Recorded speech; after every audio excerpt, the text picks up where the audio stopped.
안녕하세요. 점심지기 보명입니다. 오늘 7월 12일 그 다음 7월 13일 태어난 아이의 적성을 알아보도록 하겠습니다. 7월 12일 사주는요, 기해년 신미월 경술일에 해당합니다. 이 사주 팔자의 주인에 해당하는 글자는 일간이죠. 천간, 경금에 해당이 되겠습니다. 이 경금은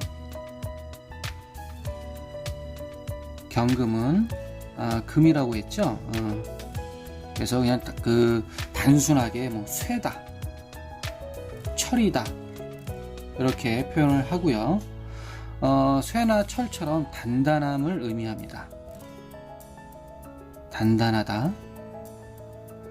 그래서 이런 것들을 성격을 표현하면 결단입니다. 결단, 결심. 즉 뭔가 결단을 하고 결심을 하는, 굳은 결심을 하는 그런 아이가 되겠고요. 즉 의지가 강합니다. 의지가 강하고 또한 의리가 중요한 요소입니다. 이 아이가 느끼기에는 의리가 상당히 중요한 요소가 되겠습니다. 그래서 이러한 성향을 갖고 있는 아이고요. 전체적으로 그 사주 내용을 보면 정인이라는 내용이 중심 내용입니다. 정인과 편인이라고 해서 합쳐서 인성이라고 하는데요. 인성은 학문입니다. 학문. 즉 이 아이는 글과 학문으로서, 글과 학문이라는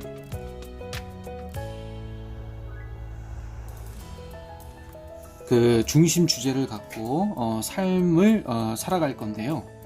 초년에 그 인성이 이렇게 자리를 하고 있기 때문에 학업 성취는 상당히 있을 것으로 보입니다. 학업 성취가 있을 것입니다.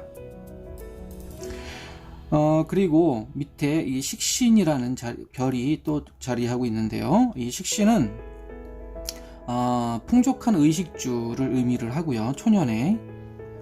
그러다 보니까 성장성이 좋겠죠. 성장성이 좋고, 그다음에 활달한 성격이 되겠습니다. 그래서 어렸을 때 건강하게 잘 자라는 아이가 되겠고요. 그다음 공부를 제법 하는 그런 아이가 되겠습니다. 그래서 미래에 커서 이 아이가 갖기 좋은 직업은 식신은 나를 표현하는 것이기 때문에 언어의 능력이 좀 있고요. 그래서 외국어의 능력이 있고요. 그 다음에 나를 표현하는 거니까 문화적인 부분, 예술 부분에도 소질이 있습니다. 그리고 식신은 그 말 그대로 먹는 쪽에 관련되어 있어서요. 요리나 요식업 쪽에도 재능이 있고 소질이 있다고 할 수 있습니다. 그럼 학업 성취도 이루어지니까요. 이러한 것들을 다 이루어서 학업으로 표현이 되는 것을 하게 되면 교육 분야, 즉 선생님을 할 수 있겠고요. 순수 학문으로 교육 계통의 학문으로 나아갈 수도 있겠고요. 그 다음에 정인이라고 하는 것은 우리가 일반적으로 생각하는 그런 학문입니다. 일반적인 학문이요. 국어, 영어, 수학, 과학, 물리, 이런 것처럼 우리가 일상적으로 알고 있는 그런 분야의 일반적인 학문을 뜻하기 때문에요. 그런 분야에서 공부를 통한 어떤 성취가 이루어지는 그런 아이가 되겠습니다. 다음으로 7월 13일 태어난 아이는요, 기해년 신미월 신의 일에 해당이 되고요. 이 사주의 주인공에 해당하는 글자는 요 신입니다. 이 신도 경금과 같이 마찬가지로 금에 해당이 되고요. 좀 다른 거라면 경금은 뭐 무쇠, 어떤 덩어리의 큰 쇠라고 하면 신금은 예리한 쇠입니다.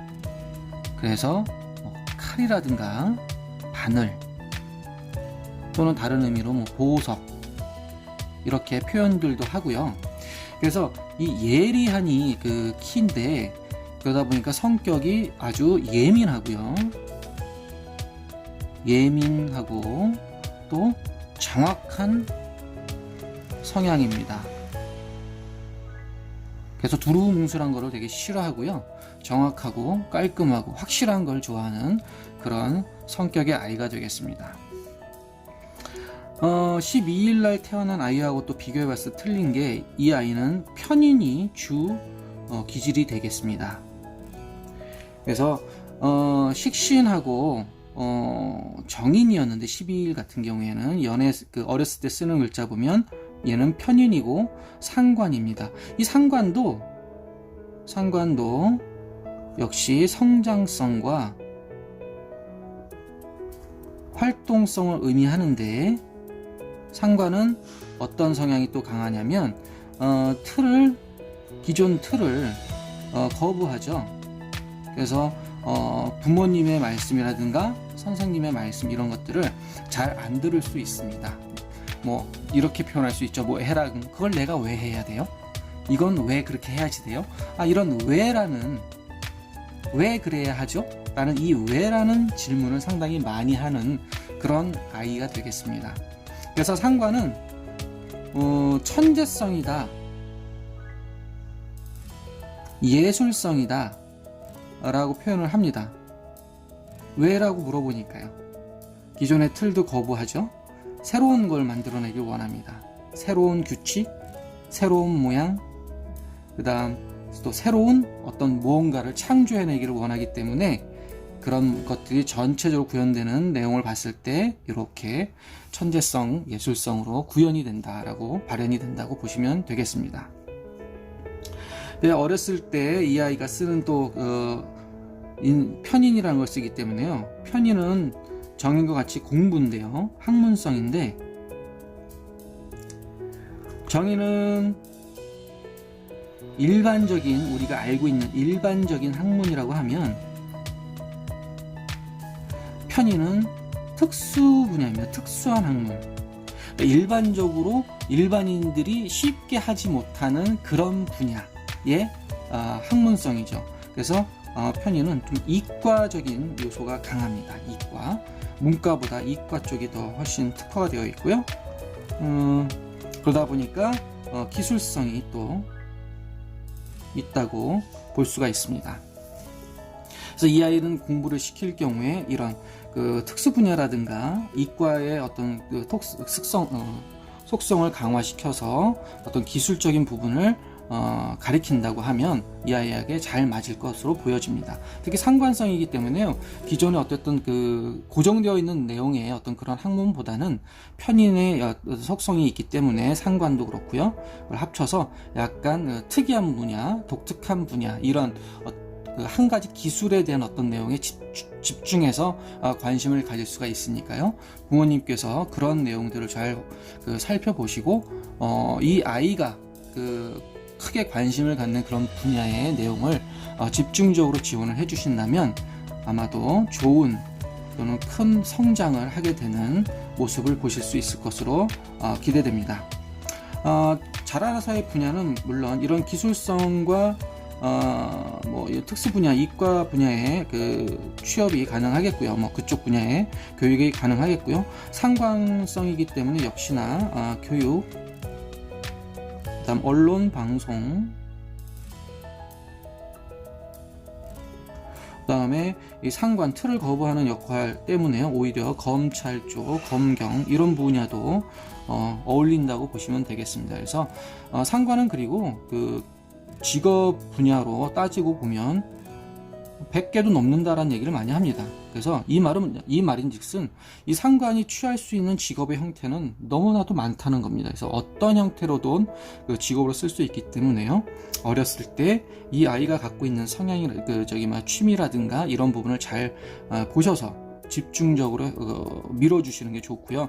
너무 다방면으로 관심을 갖게 되면 이것저것 다 뭐 하게 돼서 뭐 집중적으로 뭔가를 하지 못하게 되는 상황이 발생할 수도 있으니까 그런 부분은 잘 코치를 해주셔야 될 것으로 보입니다. 오늘도 긴 시간 들어주셔서 감사합니다. 다음 시간에 또 새로운 내용을 갖고 찾아뵙도록 하겠습니다. 지금까지 보명이었습니다.